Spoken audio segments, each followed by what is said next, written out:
Thank you very much for letting me interrupt your afternoon. This is the Voice of Job Seekers Live, and this is just a live channel that I built on some of the platforms to discuss other things other than job search. But today we're going to create a little job search information portal for resumes in this particular episode. So I just want to let you know as well, Saturday morning I'll be back. And if some of you might be familiar with Terry Trespicio, she has a very popular TEDx talk that she's done, but she's also done this book about Unfollow Your Passion, which is based on what she's been saying for the past few years. So if you want to join me for that conversation, I know a lot of you know her. Feel free. This will be 10 o'clock Central Standard, 11 o'clock Eastern. So I want to be sure that you check that out. In the meantime, I bought Amanda Augustine around to join me for a little trends of resume trends of 2022. Yesterday, you heard me along with Hannah and Robin and Jag. We talked about the job search trends. This is resume trends. And I do this show on the podcast every single year, at least for the last 5 years, where we talk about the latest trends in resume writing. Of course, the pandemic has changed some of everything. So I want to say a big hello to Amanda Augustine. How are you? Hello, it's great to be here. Thanks so much for having me. Well, thank you. And you are the perfect person for that. And I might have another resume trends show somewhere along the line because things just keep tend on evolving, and you'll say some of that, though there's some things that have stayed the same. And I think the way that people market themselves are going to need to take heed of some of the things that might have evolved since the pandemic. Is there anything specific since the pandemic has started that may have changed your thoughts and your advice in the way that you've given? And you can go ahead and get that in as far as trends is concerned. So really, it's not just trends for 2022, but this is the stuff that people will need to apply to help them stand out, to be noticeable, and to show themselves to be a better fit for an employer. No, I think it's a great question, and it's true. There are definitely some things that we're seeing changing, evolving based on what's going on in the job market and what employers and recruiters are looking for today. But I also think it's important to note that there are some really solid things that have remained the same and I think are important to remember and keep in mind. But starting with the stuff that's changed, I think the biggest one for me, and I've seen a lot of debate on it, is the fact that employers are expecting to see your COVID vaccination status on your resumes. And I feel that that's really kind of a hot topic because a lot of people It are is. concerned it's medical information, it's personal information. But, I know there was one study done by Resume Builder that found that approximately 30% of employers are saying that they are rejecting candidates just based on if that information is Mhm, not on their resume or LinkedIn profile. mhm. I've been running actually a similar study just to see, hey, am I seeing the same thing? Exact same split down. We're seeing about 1 in 3 are automatically dismissing the resumes. Not everyone who requires you to be vaccinated expects it to be on your resume, but it's obviously a trend. And so if you're comfortable sharing that information, it's best to put it on. And where I've been recommending placing that information is just at the very tail end of your professional summary or executive summary, that kind of main blurb in the third of your resume, after you've gone into more of your elevator pitch on why you're a great candidate for the type of role that you're targeting. Put in those little details. For instance, where we put if you're willing to travel X%, or you're bilingual or multilingual, or willing to relocate at your own costs, or you have a work visa for the US. All those little details we kind of shove at the end of that professional summary. And I think that that's a good place to put it. I don't think it needs to be bolded up in your contact information, but you do want it present so that it's being recorded. So that's one thing we're seeing. And then, If I can insert a little bit yes, there, please I do. think it's important for healthcare professionals to be, if you're state funded or federally funded, it is required to have the shot in most places to where you work. So if you're Yeah. applying to somewhere where they require that shot and you to have it, this automatic rejection. And I think Sunday is the deadline to where if you don't have that shot, that there might be you may see a mass exodus in the market as far as people leaving having to leave because they refuse to get the shot. I Oh, yeah. think the other part to it too is that there had been some argument that that might have been that might get extended, though it Mm, doesn't look like that. And there was a National Law Review paper that I saw recently where the possibilities that there might be, and I wasn't clear on which section of healthcare it might be, but mm, they might extend it to January 8th. And it may have been, and those, and some of you who are watching, if you might be in the chat, and if you know about that, feel free to elaborate, and we'll be glad to highlight your comment on the screen. But I think that's very important to know, and I think it's very timely for those who are in that particular sector, as well as there's some people in other sectors where there is still turbulence, yep. where those who get it and those who don't. There's been some discussion about, the whether or not that there'll still be testing done if you don't get it, and if you're not part of an organization. I think there's some states that have started to clamp down Yep. and have given some dates. So I think people need to be aware of the whole spectrum as you begin Yep. to say that, and I think is really important. A question for you. It might be Yes. a little bit off of that, but I was involved in the discussion on one of our shows back in September, and it became a thing as far as not just a resume, but putting it on your LinkedIn profile. Yep. And it really became a thing. I say I don't think that that's necessarily for a LinkedIn profile because Mm, put it this way, it's a double-edged sword. You may agree or not agree, but it's a double-edged sword because people who kind of anti all of this may see it as bias, and that they do hiring as well as those who are all for it right. and require it. So did you have a particular, perspective on that?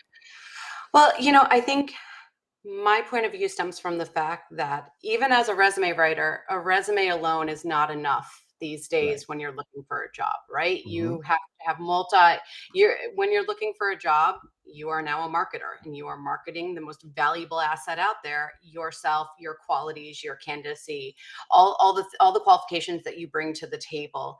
Mhm. We know that they're going to look online, they're going to look at your resume, and they're going to speak to you. And in all those instances, they want to see a consistent story playing out, right? I Right. see the LinkedIn profile as an extension of the resume and a more robust version because you can get a little bit more personal. You can use Mhm. pronouns. You can show a bit more of your personality and really play up some more multimedia elements that the resume can include a link, but it's not going to be exactly the same. It's a more cut and dried document by design. And Mhm. so, from that perspective, some employers are looking straight at LinkedIn profiles, some are looking at those resumes. I think you need to cover your bases. And the reality is that if you are applying for jobs where that vaccination status is required, where they're putting it in the job description. And I did find that those that said it's required, 97% of them said, and we're putting it in our job descriptions. Mhm. So if you're seeing it in the job description, in the types of That roles kind you're of looking to target, right. Mhm. why not cover your bases? Because if a third of them are going to automatically ignore your application or your candidacy, regardless of where they're finding you, you don't want to be called out for that if it's something you have. Now, if you don't have it, that's a whole different situation. I would target employers where it doesn't seem to be in the job description because that probably means it's not a requirement. The majority are placing it there.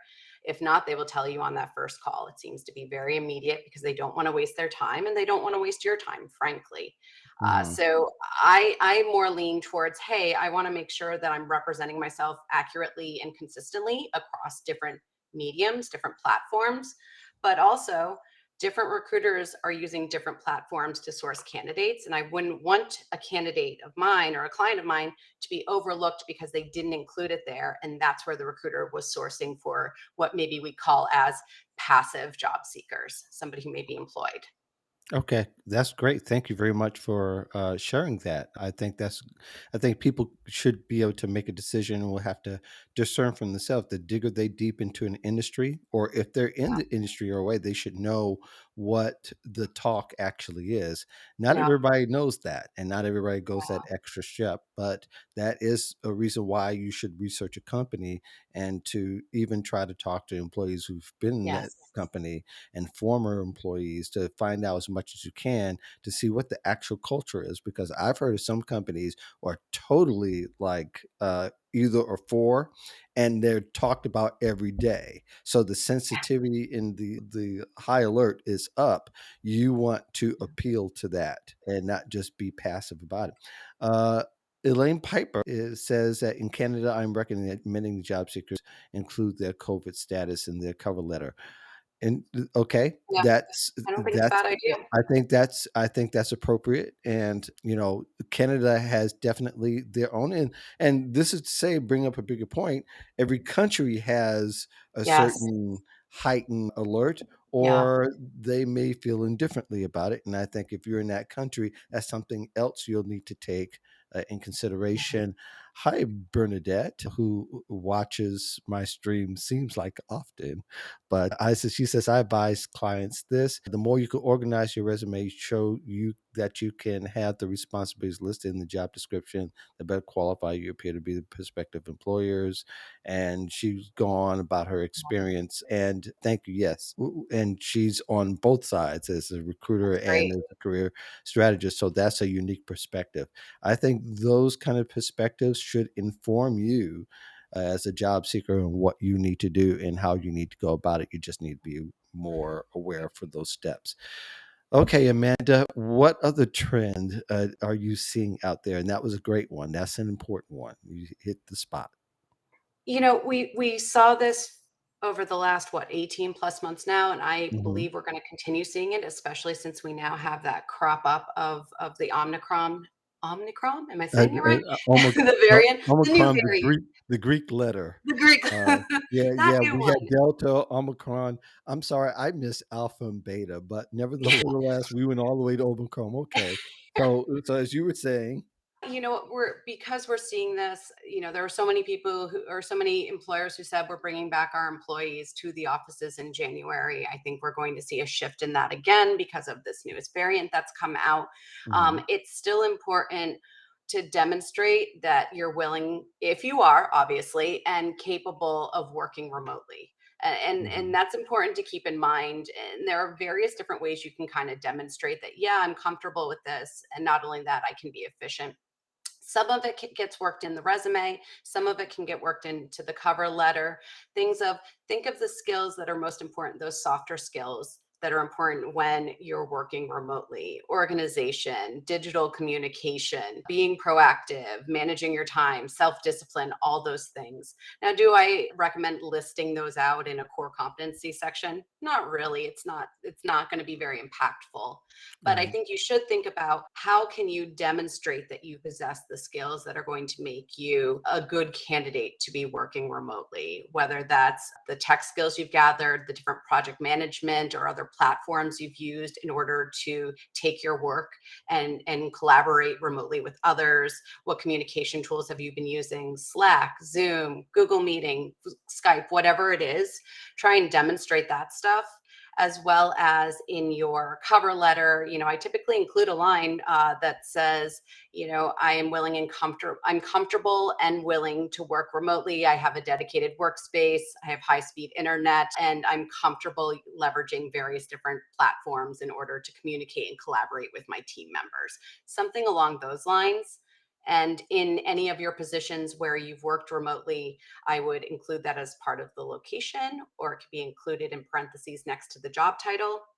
If you, in the bullet section, which I always call bullet points equal bragging points, you draw the mhm, eye to the most important information that's going to be, bam, I'm proving I'm qualified and good at what I do. Successfully launched blah blah project with a 5-person remote team over blah time. Something like that, where you just kind of work in some of that language. And I would even make sure that I'm using variations of that in case you are applying for a job online and there might be an applicant tracking system involved that's scanning. So, remote, virtual, work from home, see where it's appropriate to maybe incorporate at least one instance of each of those, just to demonstrate that whether your company is going to be operating in a hybrid office model, whether you're going Mhm. to keep everyone remote or you have to for the short term.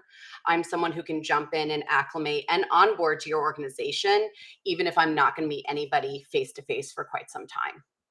Yeah, that is great advice. And even more so on your LinkedIn profile, like you've mentioned earlier, how Mhm. you can expand on whatever you had. And I would even be tempted to say, in some cases, share what you've done to prepare for remote working. Yes. And if you don't work remote, set up like you know how to work for remote. Talk about the security software that you have. Talk about how you have, the right equipment, that you have everything that you need to have a seamless transition to remote work so that people can say, oh, this person's already ready. And so that would be one less question that an employer asks. They'll concentrate on more what you can contribute rather than learning about your logistics, so to speak. Would you say that would be a good strategy? I agree. Yes, 100%. You want to answer the questions that you think they're going to have. So they're not going to pass you over since they don't see the answer to it. Right. And it Recruiters are doesn't hurt. moving at a quick speed. They're reviewing Right. resumes very quickly. Right, and it doesn't hurt to have a video. You don't have to show your Yeah. whole home, but it does help to show the office space where you're working, and then maybe go a little bit into, if you wanna share a story, you can share stories of how you got from, not being prepared to preparing and your experience. But like I said, even if you hadn't worked, remote before, show that you can and that you're ready to kinda, scale back the questions about if you're able and that you can. So I think anytime you can scale back questions and have them focus more on what you're able to contribute, then I think it's definitely a plus. And I think I love what you mentioned about, hey, how you can share different things. That's one of the great things about LinkedIn is that you don't have to Hmm. own a blog, or if you don't want to, it's a content machine. You can Yeah. produce content. So you could write an article on what you've learned since working remotely, or what you've learned since setting up for this, and how it's modified how you do your work, or how you prepare, or something like that, so that there's content that they're digesting. We know that the majority of recruiters are going to also glance at your LinkedIn profile. They're going to Google your name and look around. They want to make sure that the stories add up. But there's also this opportunity to provide this wealth of other content and information that can answer some of those questions that they may have, so that they're more likely to contact you in the first place. Yeah. And you want to also keep off the language that may discourage a recruiter or an employer looking at your profile. If you always talk about being old school, that that kind of that Know your causes audience. a Know your pause. audience. You've got to know your audience. But having said that, though, posts can reach anywhere for the most part, not just your network. But once somebody shares your post, I see somebody who's a second or third connection, but somebody had commented. I have exposure to that post, and I'm out of your network as a third connection, and I can Mhm. still share it to my in one form or another. They can even take a screenshot, which Yeah, is kind of worse because then you really you won't can't delete it. know. You can't delete it. Or somebody will share it if it's great information, but at the same time, stay away from the language that disparages not only an employer or the employer's process, but also your ability to be in the 21st century, Yeah, because that's just fair. it becomes a critical part of them thinking of you. This person can transition or not, and what you say can create doubt. I think that's a great point, because that actually leads me to the next trend that I was going to talk about. Okay. So, Top Resume ran a survey with recruiters, hiring managers, employers, anybody that I would consider as part of the hiring community. Hmm. And we asked them what skills have taken on greater importance since the pandemic has begun. And of course, wouldn't you know, all the top five were soft skills. And a lot of them had to do with being able to work remotely, being thrown curveballs and being able to handle that. I'm going to actually read the list just to make sure I get them in the proper order, because this is Okay. descending order. Adaptability and flexibility, Hmm. no surprise there. Communication, and I guarantee that has a lot to do with also digital communication. Critical thinking and problem solving, collaboration and teamwork, and time management. And I mean, there's nothing on there that I think anyone goes, "Oh, I would have never expected that." It makes sense given what's going on, how many people had to suddenly move remote, how they had to suddenly rejigger their businesses to still be functioning when they were forced to lock down. So it makes sense that these skills would be important. But I think it also brings up the point that you want to try and demonstrate these skills. And they're all soft skills, which is definitely a more challenging ask on a resume. How do you Mhm, demonstrate a soft skill that's not as easily measurable? It's harder to quantify. And so I would recommend taking a step back and saying, okay, well, when did I have to get flexible or adapt quickly? When did I need to pivot because of what was going on? I had to shift a project and suddenly make it work in a new environment, or I had to learn a new platform and then train others on it. How have you learned new skills or new platforms in order to communicate more effectively? How did you figure out the right cadence so you didn't have Zoom fatigue? All these mhm. things. Do you have to list every single one of these? Absolutely not. But if any of these really resonate, you say, yeah, that describes me. And I've done a lot of that. And I'm really proud of what I've done. I would at least identify one or two instances where you can bring those to light by kind of telling a story. We talk a lot about the STAR method, which is Mhm, usually applied to the interview process, where you describe a situation or task, the actions you took to address the issue, solve the problem, accomplish the task, and then the results, the output, both good or bad, and what did you learn and what might you do differently next time. That's your typical interview format. You can take that same format though and leverage that to write out a bullet point on your resume that describes how you leverage these softer skills to provide value, cut costs, improve communication, boost employee morale, whatever it might be. There's a way to still tell a very short, succinct story in one bullet point that shows that anyone can write, I'm adaptable, I'm flexible on their resume. Every recruiter or employer is going to look at that and say, okay, great, you said you are, but prove it. And these are ways that you can demonstrate some of that information within your I resume. was gonna say those are great points, and I think the first 2 are particularly I've seen where people don't always apply those that type of thinking. One was we kinda hinted about, like you said, adaptability and flexibility, Yeah. it in critical thinking, and I think a lot of that critical thinking you could tell by when people write out their posts or write out their comments, whether it's critical thinking or not. I mean, that might be arguable, but all that to say is that one of the elements in thinking critical is being able to put yourself in other people's shoes and be able to look at and say, this is how they would think about me or this situation and how I can apply strategy to move things forward. And I think people mistaken that type of thing, think that critical think is actually being critical, which it is. But it's it's an element that what does resonate, and you can look at whether in a resume whether somebody has those elements or not. It's not going to be rocket science. For you to avoid it all is a red flag, but to Yeah. show it is going to say that you're willing to lean into those things, and that's a nuance that that's not often said, but that actually happens in the mind. It only takes a second for someone who looks for that element all the time. Mhm.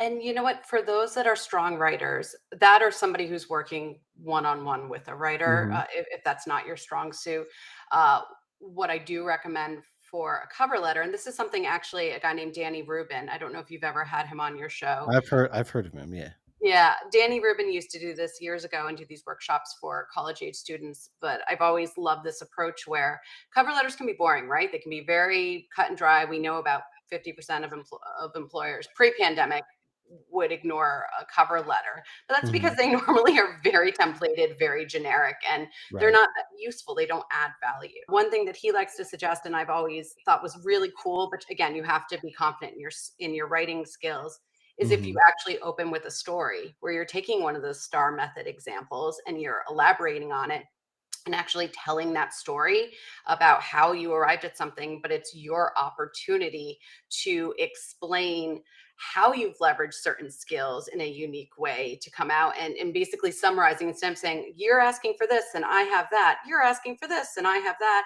you're actually illustrating it in a way that's much more interesting. Yeah, I like the idea of essential skills because really those are things that you can't not have Right. in your resume and indicate showing that you have that skill. Eric Kramer, hey Eric, he says I Yeah. like the SOAR method, situation, obstacles, actions, results, format. There's a lot of Yeah. different. There's the CAR method. There's a Yes. number of different methods. I think Yeah. the thing is that there needs to be, the order makes a difference in the way that you're going to be perceived. Yeah. And I've known people even use some of these acronyms backwards, that they're willing to tell this is a result and then go in and Yes. then go Results backward, of which action. I think it all works. It's all part of the storytelling aspect of it, and I think no matter what you use, even though STAR and SOAR are pretty popular and the card method, I think it's very important that you show that you can communicate it well. Communicate people need well, not what you want them to know, but what they need to know to What they hire you. So, Yeah. those become important. And one more, let's go. What you have another Yeah. one for us, Sure. Amanda? And I would say, the only thing I'd say is that I think you were hinting at this, and it's something that's always been important. Show, don't tell, right? At the end of Yes. the day, Yep. show. Don't just tell them Yes. you have something, explain, give proof. So I think that's so Yes. important. Yeah, and Uh, LinkedIn is a great place to show, use the featured sections of it. yeah. Use if you've done publications, there's a publication section below where you can show your honors and the places where you might have been quoted, or even that white paper that you did 5 years ago. That's okay too, because Yeah. that's published work, especially if it's peer reviewed. And Lord knows, don't talk enough about how white papers can really elevate. And I think just a real quick story, Amanda. My son is on a research team while he's in nursing school, and he was part of a white paper. It's huge. Yeah. It says if anything, if you're trying to position yourself as an expert, that is Wow. a surefire way of doing so. So, feel free to, but go ahead. I'm sorry, I No, I interrupted like totally that. agree, and I would say for anybody who hasn't, there are lots of people who are on LinkedIn on a regular basis, but if you haven't really taken a spin around and looked at the different additional sections they've added, the capabilities they've added to the Mhm. profile, it's time to take another look through there. Go to the help section and look at what they have specifically for job seekers, because there's so many additional things you can now add that weren't available even a year ago. And it's definitely worth taking a look and seeing what else you could add. Oh, I have to jump in. I love the T letter format as well. That is my favorite cover letter format. So here, Yeah, here. and that's funny, and probably we could go on, but cover letters have kinda shortened since the pandemic.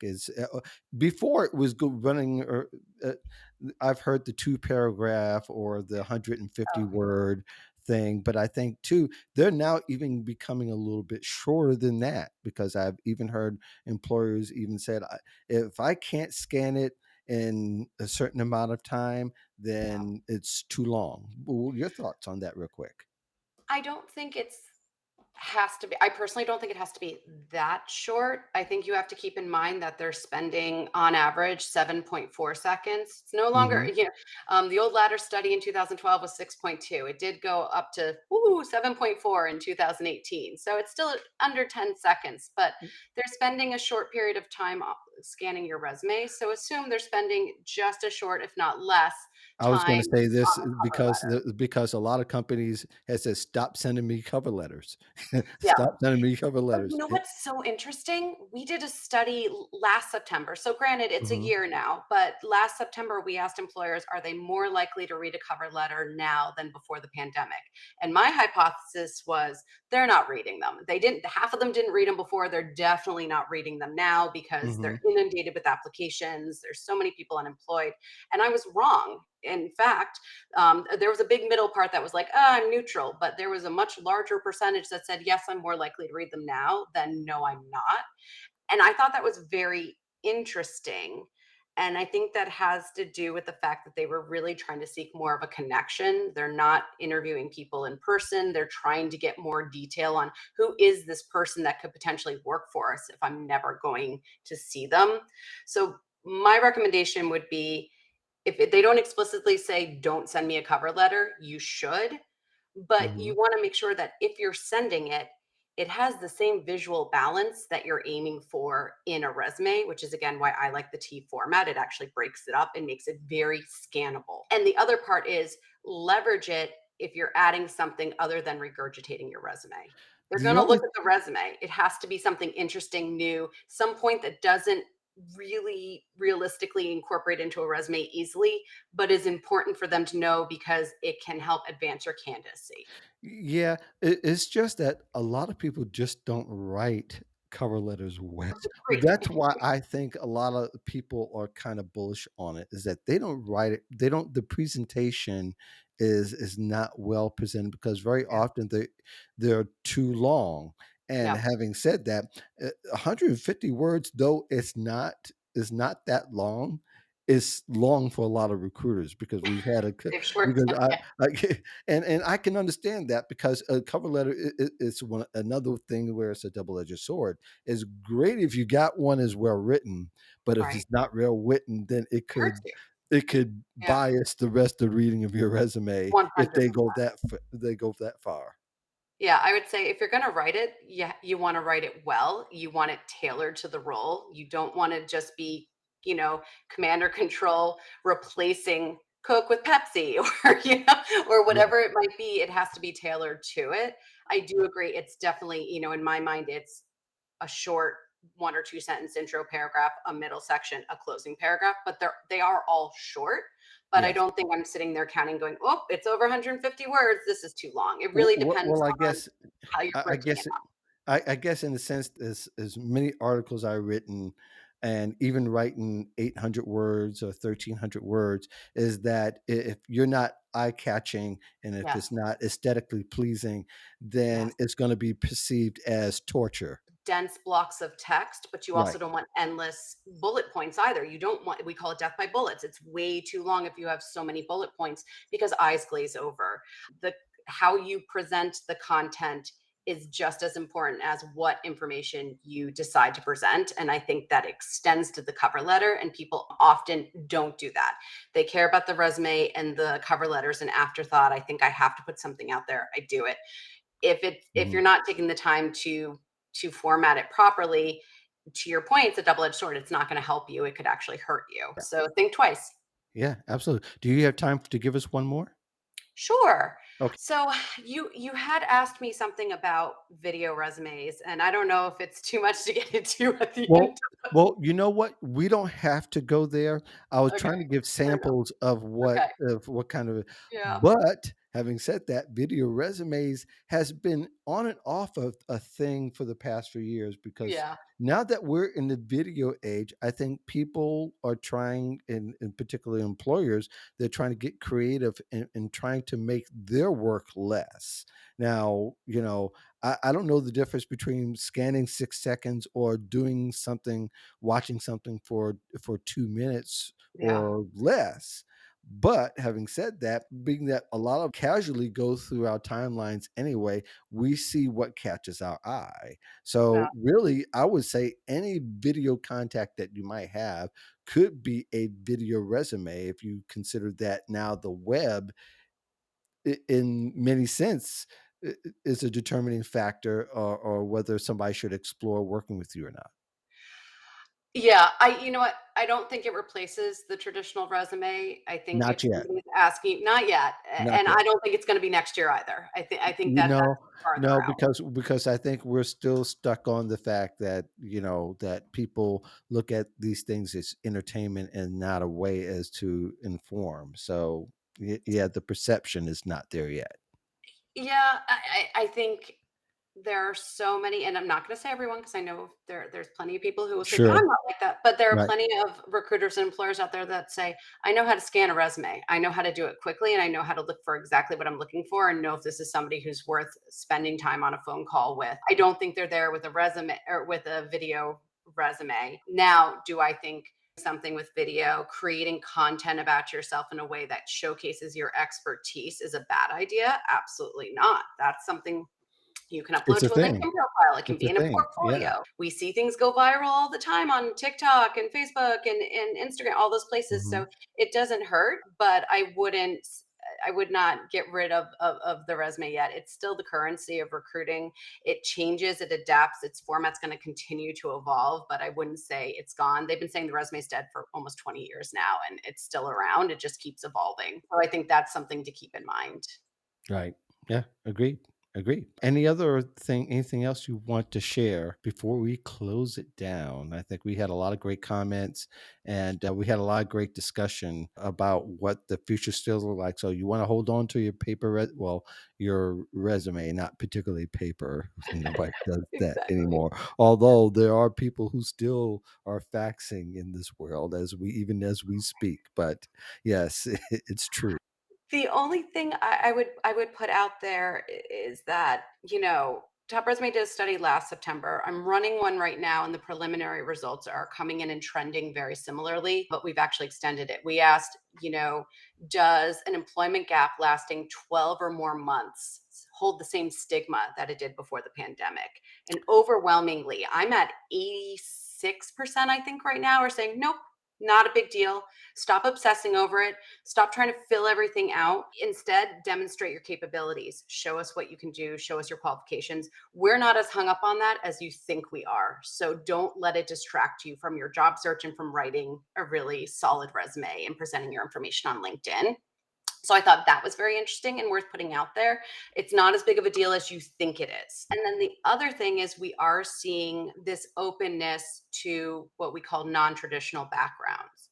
So two trends we're seeing with job seekers is that given what's gone on in the past 18 plus months, all the things from the pandemic, from the Me Too, from Black Lives Matter, all that stuff, we're seeing people have different priorities when it comes to what they want out of a position, out of an employer, and Mhm. they're voicing that. And I think that's important. But we're also seeing that a lot of them are saying, if I'm going to work, I want to do something that's fulfilling and interesting to me. And, if I'm ever going to make a change, now's the time to do it.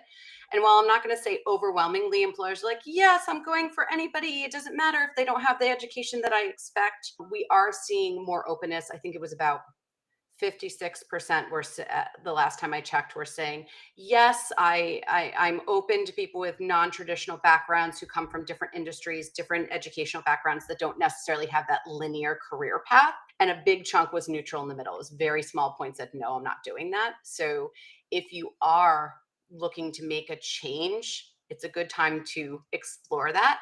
And the most Mhm. important thing to do is to reevaluate your entire resume and reposition it, reframe it with that new goal in mind. And if you have any very specific jargon, industry terms that are so specific to a field that you don't want to do anymore, I would actually generalize and remove that so that they truly see your skills and not just you're coming from a different industry. So really and this might be going a little bit beyond or it may have hit what you just said. So somebody who's changed jobs several times in the past 5 years, they're not being viewed as negative. No, there's more of an open mind. There's more of an open mind if you're going for it. It's not necessarily someone who's done a lot of changing, but if what you've done most recently doesn't necessarily align with what you want to do next, it's not necessarily an automatic rejection.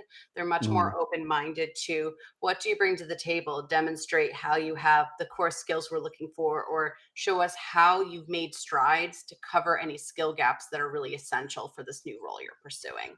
They're Yeah. not Well, automatically rejecting you. right. So really it's all in the narrative. Yes, Essentially, it's all in 100%. the narrative, and that's been something that we've been talking about for a long time now.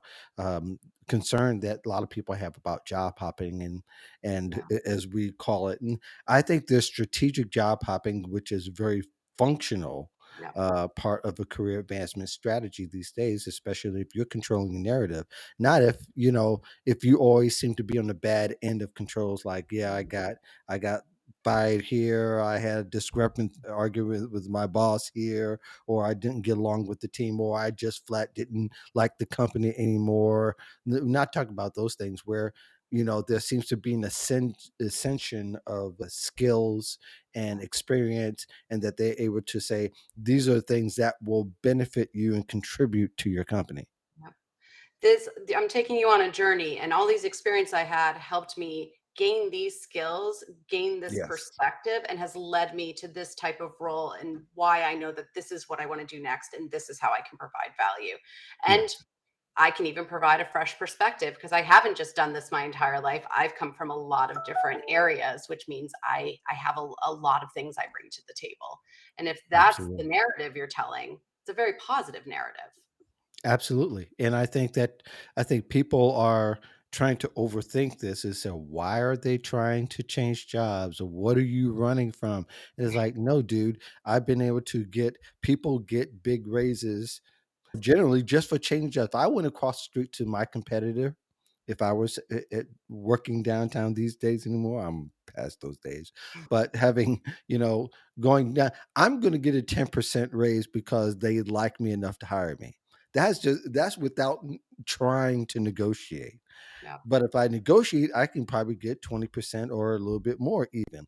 And you do that times three in the last 3 years, you have now essentially in some ways have doubled your salary, especially if you include all the other compensation toys and parts that go along with it. So therefore, yeah, I can see why I want to have a better life and I want a better quality of life. That includes I want to do something I really like to do and I like to be paid for it. Yeah. And I think you just have to be very careful about the narrative because, of course, nobody wants to hire you to know you're going to leave in a year. So you want to Right. be careful about. I'm looking for my home. I'm looking to place roots somewhere. You know, I'd like it to be genuine if you're saying that. Don't say it if you know you want to leave quickly. But in Right. an ideal world, they want to feel that you're a good fit. But I also think depending on the role, a lot of companies understand that someone's not going to stay in this certain position for a very And that's long time. very interesting you should say that because when the COVID first happened, there were several employers who had expressed how people had said right off the top of the bat, "My company is going back into the office, I wanna change jobs." Yeah. Now, I don't think genuine, yes. Authentic, yes, but is it a need to know? We can argue that part of it. Yeah. And that doesn't just apply to that particular strategy. There's a lot of people who've gone on to say what they really feel, which isn't really helpful to a job search. And you have to be judicious about the audience that you're looking for because if you're in the same industry now, these bosses talk to each other Yeah. and they're in the same network. And Yeah. I've seen where people have gone from interview with somebody else, but yet that was somebody's friend, that was somebody that they attended the same seminar or conference or something online, and they began to have a discussion about you is not going to work in your favor. And Yeah. I've seen that has happened. So people aren't, we're not that 6 degree of separation anymore like we used to back way back in the day. Yeah. We're now, hey, Yeah, I agree. I agree. It's whenever you're sharing information, you want to be authentic, but you also want to consider what you're putting out there. You be don't want to be like, shrewd. oh, I don't care how much you hated your former employer. You're better off. You're better off saying, we didn't see eye to eye on something, or they were moving in a different direction. You don't have to get into the nitty gritty. Nobody needs the TMI because every employer is thinking, well, if they're saying that about their past employer, what are they going to say about us? Right. And you want to keep that in mind. So it's a Yeah, balancing yes, we act do. for sure. Yes, we do, and that lends to itself to another discussion and trend, but we won't hit that on this particular show right now since we're concentrating on resumes. But any lasting words before we shut it down for the day? I think those are the big ones or the trends I'm seeing. We also know that more jobs are becoming location agnostic. So, Mhm, if you're looking for a job that's remote or in a completely different area of the country, I don't think you have to feel compelled to put your location information at the top of your resume. It's not as important anymore. And then regardless of what's going on, I think three things always stand true as to a strong and effective resume. And this was done in actually a white paper that we did a few years ago, where we mhm, figured out, what are some of the primary differences between, say, a professionally written resume versus a self-written one.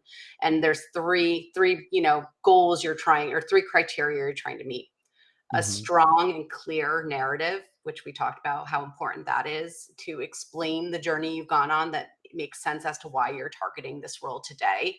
mhm, Visual balance, again, something we touched upon, making sure that in a quick glance, they understand your qualifications, they understand why it makes sense that you're applying to this type of role.